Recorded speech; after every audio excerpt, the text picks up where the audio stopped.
Hello DSC aspirants నుంచి appointment letter వచ్చేంత వరకు మన ప్రిపరేషన్ కొనసాగిస్తూనే ఉండాలి. మరి ఈ అపాయింట్మెంట్ లెటర్ తీసుకురావడంలో చాలా కీలకమైనటువంటి పాత్ర వహించే ప్రశ్నలు మెథడాలజీ ప్రశ్నలు. ఇవి చాలా తేలిగ్గా సులభంగా నేర్చుకోవచ్చు. కాకపోతే వీటిని ఎక్కువసార్లు ప్రాక్టీస్ చేయకపోతే కన్ఫ్యూజన్కి గురయ్యే అవకాశం ఉంటుంది. దీనిలో భాగంగా మీకు మ్యాథ్స్ మెథడాలజీకి సంబంధించిన అన్ని సెషన్స్ల పేపర్ని సింగిల్ వీడియోలో అందిస్తున్నాను. వీటిని మీరు రెగ్యులర్గా చూస్తూ ప్రాక్టీస్ చేస్తే మీ ప్రిపరేషన్లో మరింత ముందుకు వెళ్తారు. మరి ఇలాంటి వీడియోస్ మీ దాకా వచ్చిన వెంటనే మీరు మీ తోటి విద్యార్థులకు ఇలాంటి వీడియోస్ని షేర్ చేస్తే వాళ్ళు కూడా ఈ ప్రయోజనాన్ని చేకూరుకుంటారు. వాళ్ళు కూడా ఈ ప్రయోజనాన్ని పొంది మరింత ముందుకు వెళ్తారు. అందులో భాగంగా మొదటి ప్రశ్న, the problems faced by the students in problem solving method. సమస్య పరిష్కార పద్ధతిలో విద్యార్థులు ఎదుర్కొనే సమస్యలు. ఏ గణనలు సరిగ్గా చేయకపోవడం, ఇది సరైందే.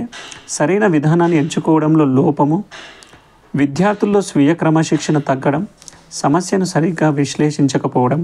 సమస్య పరిష్కార పద్ధతుల్లో ఏ గణనలు సరిగ్గా చేయలేకపోతారు, బి సరైన విధానాన్ని ఎంచుకోవడంలో లోపం ఉంటుంది, సమస్యను సరిగ్గా విశ్లేషించకపోతారు. సో ఆప్షన్ 3 కరెక్ట్ ఆన్సర్ అవుతుంది. అన్షిత, ఏ 8th class students proved that 10 to the power of 10 square is equal to, so ఇక్కడ స్క్వేర్ ఉంటుంది, 10 square is equal to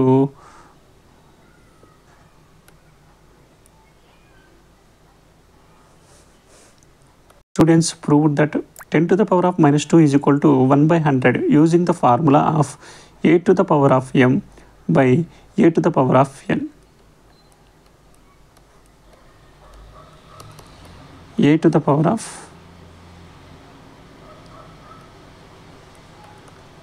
m minus n. ఈ ఫార్ములాను వాడి 10 to the power of minus 2ని 1 by 100గా Hanshitha రాయడం జరిగింది. So ఈ statement belongs to inductive, deductive, generalization, logical thinking. ఆగమన హేతువాదము, నిగమన హేతువాదము, సాధారణీకరణము, తార్కిక ఆలోచన. ఇది మనకు నిగమన హేతువాదము అనేది కరెక్ట్ ఆన్సర్ అవుతుంది. ఫార్ములా నుంచి మనకు ఆన్సర్ కనిపెట్టింది కాబట్టి ఇది నిగమన హేతువాదం అవుతుంది. సో సబ్జెక్ట్ నుంచి కొన్ని విషయాల నుంచి మనకు సాధారణీకరిస్తే అది ఆగమన హేతువాదీకరణం అవుతుంది. Explaining mathematics methods related to problem solving, connection, communication, respond and proof. గణిత పద్ధతులను వివరించడం అనేది సమస్య సాధన అవుతుందా? అనుసంధానము, భావ వ్యక్తీకరణ, కారణాలు తెలపడము, నిరూపణలు చేయడము. ఇందులో సమస్యలను సాధించడము, వివరించడం అనేది భావ వ్యక్తీకరణ అవుతుంది.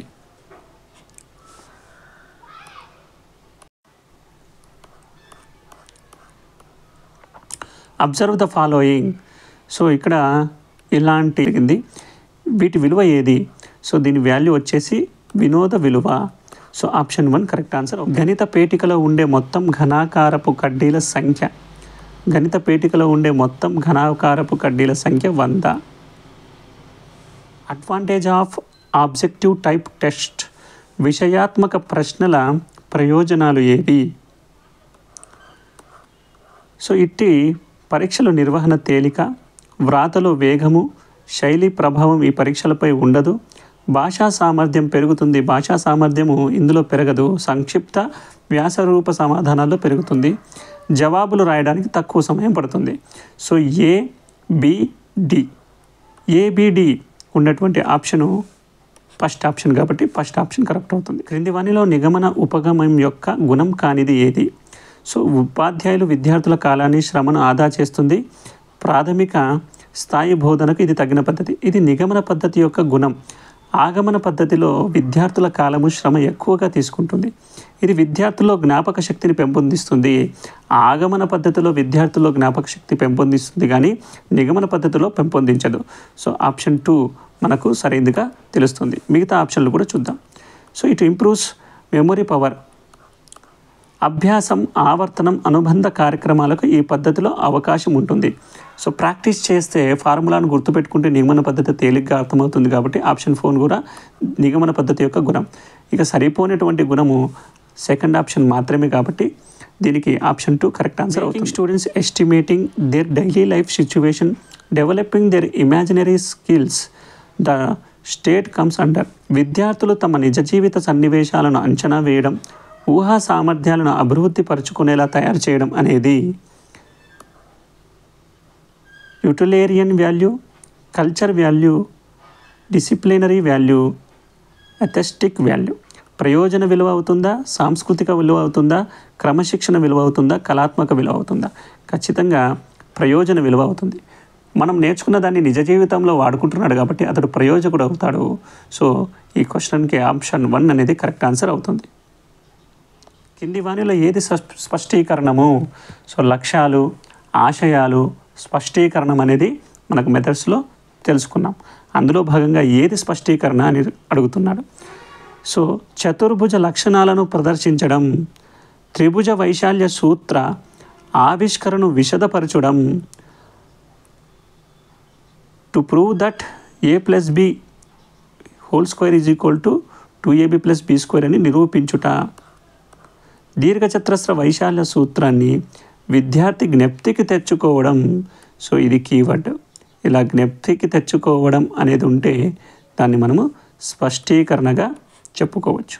సో స్పష్టీకరణ అనేది ఆప్షన్ 4 ఆప్షన్ అవుతుంది. ఆనంద్ అనే ఒక 6వ తరగతి విద్యార్థి తనకు ఇవ్వబడిన సమస్యను మరింత స్పష్టంగా అర్థం చేసుకోవడానికి మరలా తన సొంత మాటలలో రాసుకోవడం. ఇలా సొంత మాటలలో రాసుకోవడం అనేది వచ్చింది కాబట్టి మనకు ప్రవచన పద్ధతి, విశ్లేషణ పద్ధతి, సాదృశ్యాల పద్ధతి, ఆధారాల పద్ధతి అవుతుంది. ఇందులో వీటిని సొంత మాటల్లో రాశాడు కాబట్టి ఇది ప్రవచనాల పద్ధతి. అదే విశ్లేషణ పద్ధతి అంటే వాటిని రీజన్స్ ద్వారా చూస్తాడు. సాదృశ్య పద్ధతి అంటే పోల్చుతూ ముందు ఇచ్చినటువంటి ప్రాబ్లంని పోల్చుతూ చేస్తాడు. ఆధారాల పద్ధతి అంటే ముందుగా ఉన్నటువంటి ఆధారాలను తీసుకుని ప్రాబ్లంని సాల్వ్ చేస్తాడు. పాఠశాల విద్యార్థుల అభ్యసనం పాఠశాల బయట జీవితం నిజ జీవితంతో ముడిపడి ఉండాలి అని సిఫార్సు చేసినది ఎవరు? సో ఈ క్వశ్చన్కి ఆప్షన్ 3 కరెక్ట్ అవుతుంది. ఆప్షన్ 1 కూడా కరెక్ట్ అవుతుంది. మనకు పాఠశాలలోని అభ్యసనం అనేది నిజ జీవితంతో కూడా ముడిపడి ఉండాలని చెప్పింది NCF 2005, APSCF 2011. రెండింటికి కరెక్ట్ ఆన్సర్ అవుతుంది. గణిత పేటికలో ఉండే ప్రధాన సామాగ్రి. సో గణిత పేటికలో ఉండేటువంటి ప్రధాన సామాగ్రి ఘనాకారపు కడ్డలు, నేపియర్ పట్టికలు, భిన్నాల చట్రము, మ్యాజిక్ స్క్వేర్. గణిత పేటికలో ఉండేటువంటి ప్రధానటువంటి సామాగ్రి మ్యాజిక్ స్క్వేర్. ఇది ఇంతకు ముందు సెషన్లో ఘనాకారపు కడ్డీల సంఖ్య ఎంత అని అడిగాడు. సో దానికి ఆన్సర్ 100. సో ఈ సెషన్లో నుంచి ఇక్కడ గణిత పేటిక నుంచి ప్రశ్న రావడం జరిగింది. సమస్య పరిష్కార పద్ధతిలోని సరైన సోపానాల క్రమాన్ని ఎంచుకోండి. సమస్య పరిష్కార పద్ధతిలోని సరైనటువంటి సోపానాలు ఏంటివి అని అడుగుతున్నాడు. సో గుర్తించడం, నిర్వచించడం, సేకరించడం, వ్యవస్థీకరించడం. సో ఆప్షన్ 3 కరెక్ట్ ఆన్సర్ అవుతుంది. ప్రణాళిక అనగానేమి? Curriculum means. విద్యా ప్రణాళిక అంటే పాఠశాలలో విద్యార్థులు పొందు అన్ని అనుభవాలను విద్యా ప్రణాళిక అంటారు.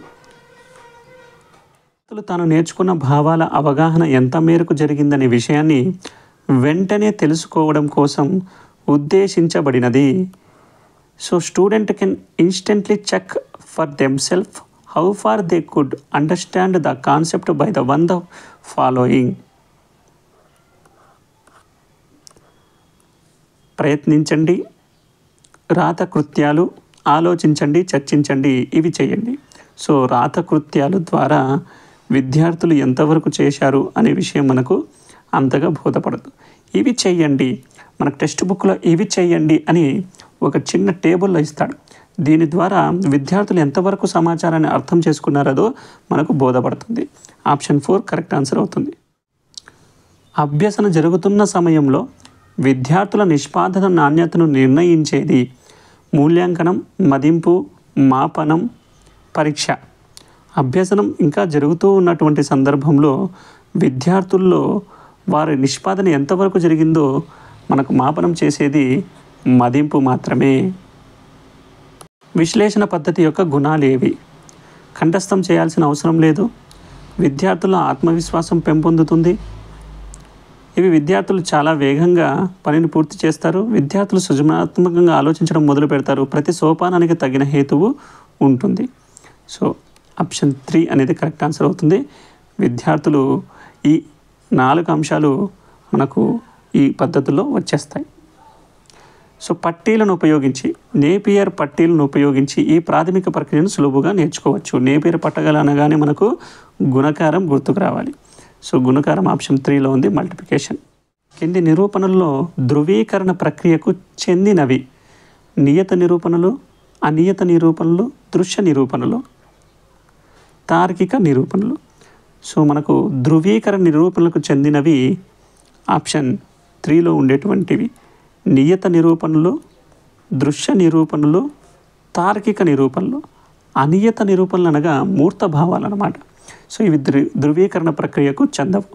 క్రింది వానిలో సంశ్లేష పద్ధతికి సంబంధించింది సమాచారాత్మకంగా ఉంటుంది, బ్రీఫ్గా ఉంటుంది, శాస్త్రీయంగా ఉంటుంది, సమయం ఆదా అవుతుంది. సంశ్లేషణ పద్ధతి మనకు సంక్షిప్తంగా ఉంటుంది. ఈ ఆప్షను సంక్షిప్తము. సో సైంటిఫిక్ అనేది కరెక్ట్ ఆన్సర్ అవుతుంది. శాస్త్రీయంగా ఉంటుంది, సంశ్లేషణ పద్ధతికి సంబంధించి శాస్త్రీయంగా ఉంటుంది. సమాచారాత్మక, సంక్షిప్తంగా, సమయం ఆదా అయ్యేది విశ్లేషణ పద్ధతుల్లో. Activity method, play and activity మెథడ్ని ప్రతిపాదించిన వారు ఎవరు? ప్లే అండ్ యాక్టివిటీ మెథడ్ని ప్రతిపాదించింది ఫ్రోబెల్ గారు. గణిత పరికరాల పెట్టెలో లేనిది ఏది అని అడుగుతున్నాడు. సో జియో బోర్డ్ అనేది ఉండదు. భిన్నాల చట్రము, నేపియర్ పట్టికలు, అబాకస్ ఇవి ఉంటాయి. సో ఘనాకారపు కడ్డీల సంఖ్య 100. ఇవి ఇంతకు ముందు సెషన్లో కూడా అడిగినటువంటి. కొంత సమయం బోధన పూర్తయిన తరువాత జరిగిన నిష్పాదన స్థాయిపై కేంద్రీకరించడం అనేది అసెస్మెంట్, మదింపు. గతంలో నేర్చుకున్న అంశాల ఆధారంగా విద్యార్థి అవిచ్ఛిన్నంగా జ్ఞానాన్ని నిర్మాణం చేసుకోవాలంటే ఏ రకమైన విద్యా ప్రణాళిక వ్యవస్థాపన అవసరం? సో స్పైరల్ మెథడ్, దీనికి అవసరమైనటువంటి మెథడ్ స్పైరల్ మెథడ్. తార్కిక మెథడ్ అంటే లాజికల్గా మనకు విద్యా ప్రణాళికను రూపొందించడం. మనోవైజ్ఞానిక మెథడ్ శీర్షిక పద్ధతి, అంటే హెడ్డింగ్, ఒక హెడ్లైన్తో పూర్తిగా దీన్ని వివరించడం అన్నమాట. మరి ఈ స్పైరల్ పద్ధతిలో 3వ తరగతిలో వచ్చిన కొలతలు 4లో, 5వ తరగతిలో కూడా రావడం, అవి 6, 7, 8కి వెళ్ళేసరికి జ్యామితిగా మారడం. ఇలా నేర్చుకున్న అంశాలే మళ్ళీ తిరిగి నేర్చుకుని వీటిని ఇంకాస్త ఎలాబొరేటెడ్గా పై తరగతులు వెళ్ళే కొద్దీ నేర్చుకుంటారు. దీనికి స్పైరల్ మెథడ్ అనేది ఉపయోగం. అన్వేషణ పద్ధతిలో ఉపాధ్యాయుని పాత్ర ఎలాంటిది?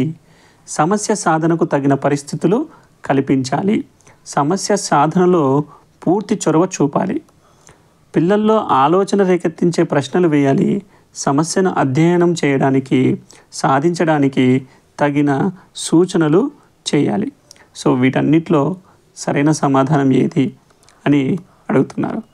మరి అన్వేష పద్ధతిలో వీటిలో మనకు ఏ, సి, డి ఇవి 3 చేస్తే అన్వేషణ పద్ధతికి. సత్య పద్ధతి ప్రకారం అబాకస్ను ఉపయోగించి లెక్కించడం అనేది బౌద్ధిక కృత్యం అవుతుందా, భౌతిక కృత్యం అవుతుందా, ప్రత్యక్ష అనుభవం అవుతుందా, సాంకేతిక కృత్యం అవుతుందా అని అడుగుతున్నాడు. అబాకస్ని వాడుతున్నారు కాబట్టి టెక్నికల్ యాక్టివిటీ, సాంకేతిక కృత్యం అవుతుంది. సో 324x7 గణనకు గణిత పేటికలో ఉండే ఉత్తమమైన సామాగ్రి సాలిడ్ రాడ్స్, ఘనాకారపు కడ్డీలు. నేపియర్ పట్టీలని చెప్తాం మనము, తప్పు ఆన్సర్ అవుతుంది. సో ఘనాకారపు కడ్డీలు, గణిత పేటికలు అంటున్నారు కాబట్టి ఘనాకారపు కడ్డీలు. అనే 5వ తరగతి విద్యార్థి సంఖ్యలను పోల్చడానికి 5 వంటి గుర్తులను ఉపయోగించడం ద్వారా చేస్తుంది. ఇందులో సాధించబడినటువంటి విద్యా ప్రమాణం ఏది? గుర్తులను ఉపయోగించడం అనేది కీవర్డ్. ఇక్కడ గుర్తులను ఉపయోగించడం వచ్చింది కాబట్టి సమస్య సాధన కాదు, కారణాలు చెప్పడం కాదు, వ్యక్తపరచడం correct answer. Following and identify the correct statement. Evaluation is process oriented, assessment is product orient, evaluation is product orient, assessment is process orient. మనకు ఏది సరైన సమాధానం అని అడుగుతున్నారు. BD కరెక్ట్ ఆన్సర్ అవుతుంది. సో అసెస్మెంట్ అనేది ప్రొడక్ట్ ఓరియంటెడ్గా ఉంటుంది, అసెస్మెంట్ ఈజ్ ప్రాసెస్ ఓరియంటెడ్గా కూడా ఉంటుంది. Option of the following correct statements does not belong to characteristics of instructional objectives. So they are written in full sentence, they part of the unit, they precise and clear, they are action oriented. They are part of unit అనేది సంబంధించింది కాదు. పాఠశాలలో గణిత సంఘానికి గౌరవ అధ్యక్షులు ఎవరు? గణిత సంఘానికి గౌరవ అధ్యక్షులు ప్రధాన ఉపాధ్యాయులుగా ఉంటారు.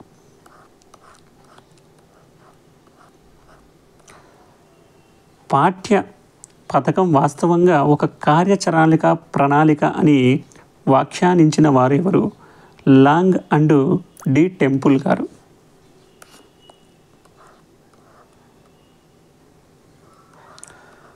రూబ్రిక్ అనగా ఏమి?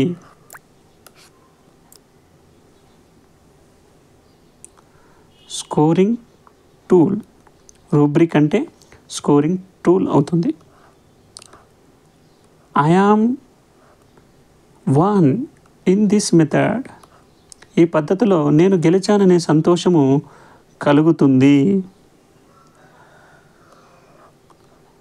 నిగమన పద్ధతిలో.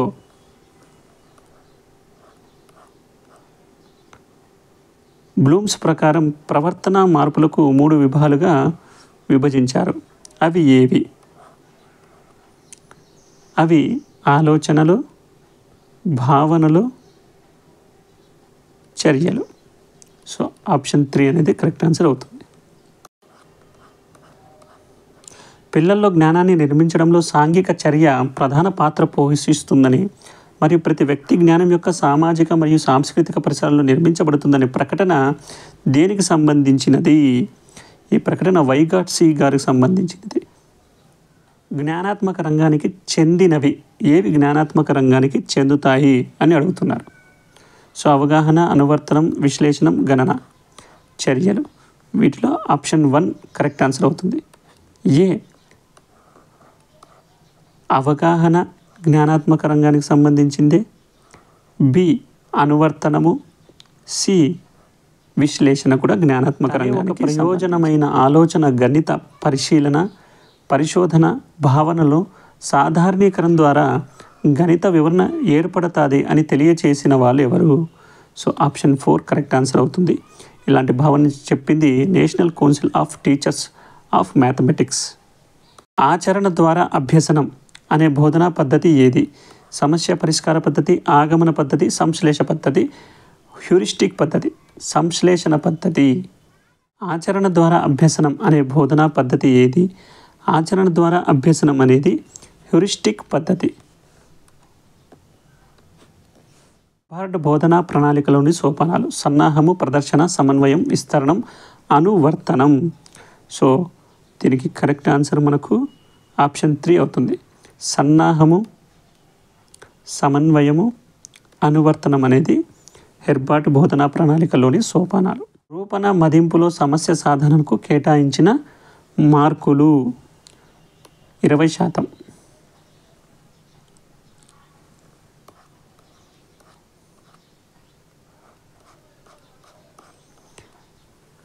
According to activity method, reading activity belongs to. Reading activity అనేది మెంటల్ యాక్టివిటీ అవుతుంది. Option 1 correct. చక్కటి ప్రాజెక్టు లక్షణాలు ఎలా ఉంటాయి? చక్కటి ప్రాజెక్టు లక్షణాలు ప్రాజెక్టు పద్ధతిలో సరైన లక్ష్యంతో వాస్తవికత దగ్గరగా ఉంటాయి, ఊహను సృజనాత్మకతను అభివృద్ధి చేసేలా ఉంటాయి. ఇది చాలా ఉపయోగకరంగా ఉంటుంది, విద్యార్థులు మరియు శ్రమను ఆదా చేస్తుంది. ఇది చక్కని ప్రాజెక్టుకు ఉండేటువంటి లక్షణాలు. ఆప్షన్ 3. గణితం అంటే పరిమాణ శాస్త్రం అని నిర్వచించిన వారు అరిస్టాటిల్ గారు. క్రింది వానిలో 5Eలో ఇన్ఫ్రాస్ట్రక్షనల్ మోడల్కు చెందనిది. ఆప్షన్ 3 ఎక్స్పీరియన్స్ అనేది 5E మోడల్లో చెందదు. చంద్ అనేది అడిగాడు. ఆప్షన్ 3. ఆర్సీఈఎం నమూనాలోని సోపానాలు. ఆర్సీఈఎం నమూనాలో ఆశించిన ప్రవర్తన ఫలితాలు, సమాచారాన్ని అందించే వ్యూహము, ప్రవర్తన మార్పుల్ని మూల్యాంకనం చేయడం ఉంటుందా అని అడుగుతున్నాడు. సో ఇందులో ఏబి మాత్రమే ఆర్సీఎంలో ఉంటాయి. ఆశించిన ప్రవర్తన ఫలితాలు, సమాచారాన్ని అందించే వ్యూహం. కాబట్టి సెకండ్ ఆప్షన్ కరెక్ట్. నిర్మాణాత్మక మదింపులో ప్రాజెక్టు పని కొరకు కేటాయించిన మార్కులు ఎన్ని?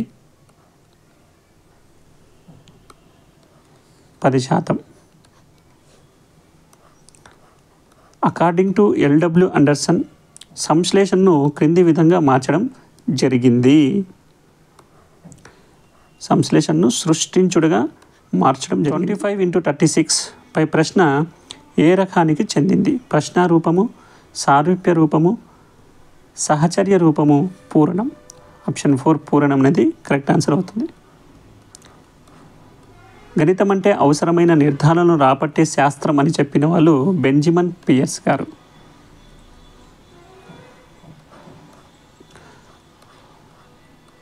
కింది వానిలో నిర్మాణాత్మక మదింపుకు సంబంధించింది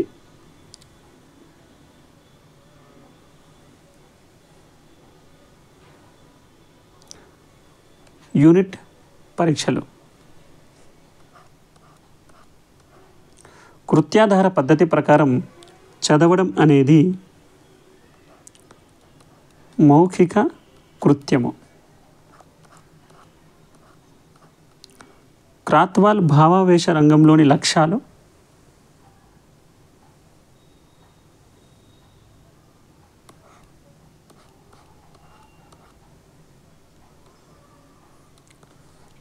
ప్రతిస్పందించడం, విలువ కట్టడం, లాక్షణీకరణం. ఆప్షన్ 1 కరెక్ట్ ఆన్సర్ అవుతుంది.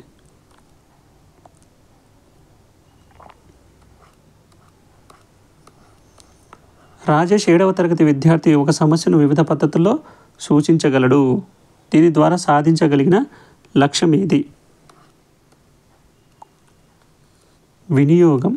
వానిలో మంచి తరగతి గది లక్షణాలు: గాలి, వెలుతురు చక్కగా ప్రసరించేటట్లు ఉండడం, నిరంతరం పనిచేసే విద్యుత్ వ్యవస్థ ఉండాలి, బోధన అభ్యసన పరికరాలు ప్రదర్శించే ఏర్పాట్లు ఉండాలి, గణిత సూత్రాలతో కూడిన గోడపత్రిక ఉండాలి, గణిత పుస్తకాల కోసం ప్రత్యేక అల్మారా కేటాయించాలి.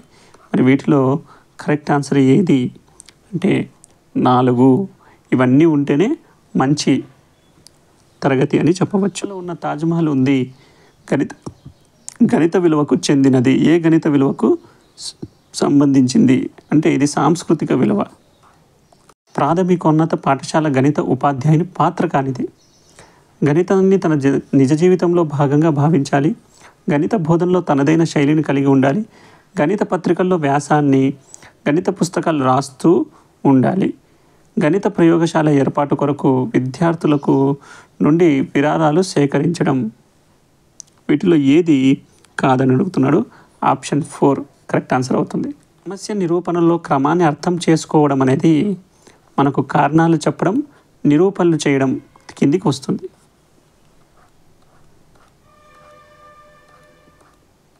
రాష్ట్ర స్థాయిలో పాఠ్యపుస్తకాలను రూపొందించడం దేని కిందికి వస్తుంది? సో ఇది ఆంధ్రప్రదేశ్లో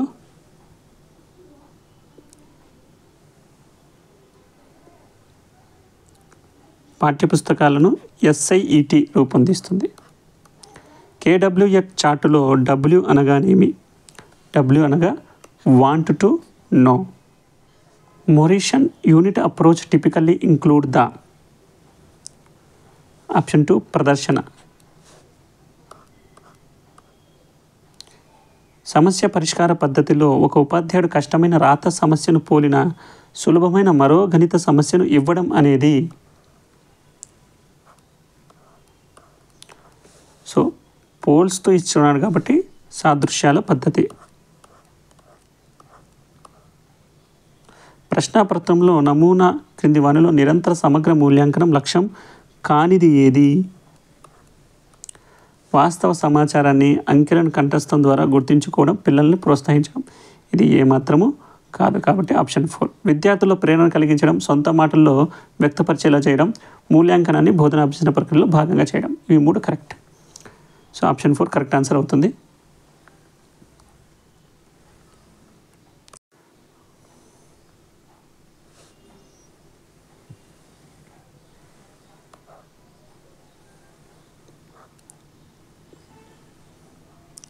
The best learning of good and a true one of all profession of the world is mathematics is defined by pascal గారు.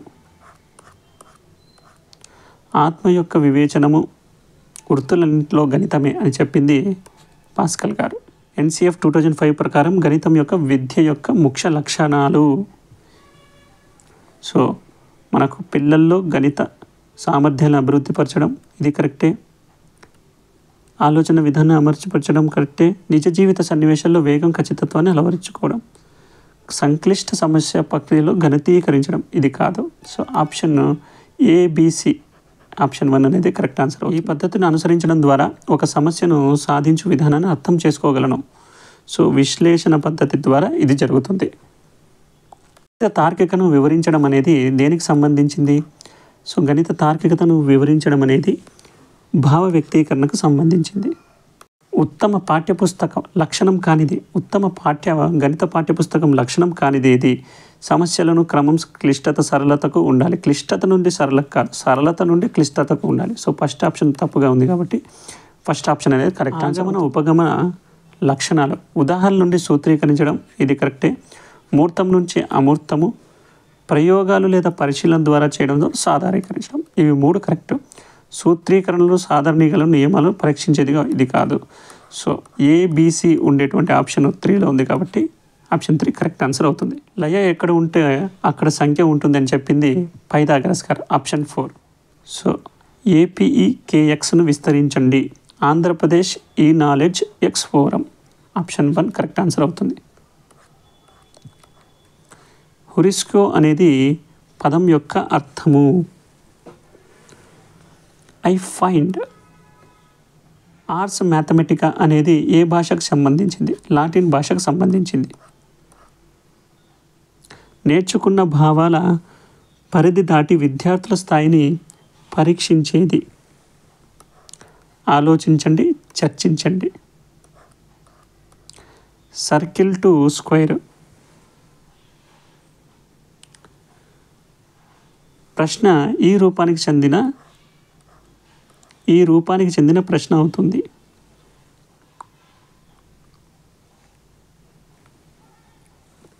పోలిక రూపం.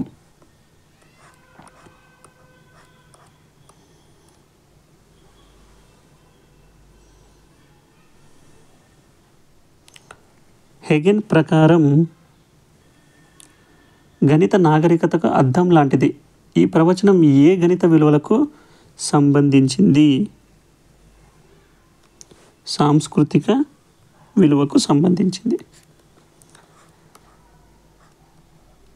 The statement, the teacher should be proficient with mathematical expressions and possess the ability to explain briefly and clearly with no ambiguity, stated by NCF 2005. సంగ్రహణాత్మక మదింపులో ప్రాతినిధ్యపరచడం అనే విద్యా ప్రణాళికకు కేటాయించినటువంటి మార్కులు 5 మార్కులు.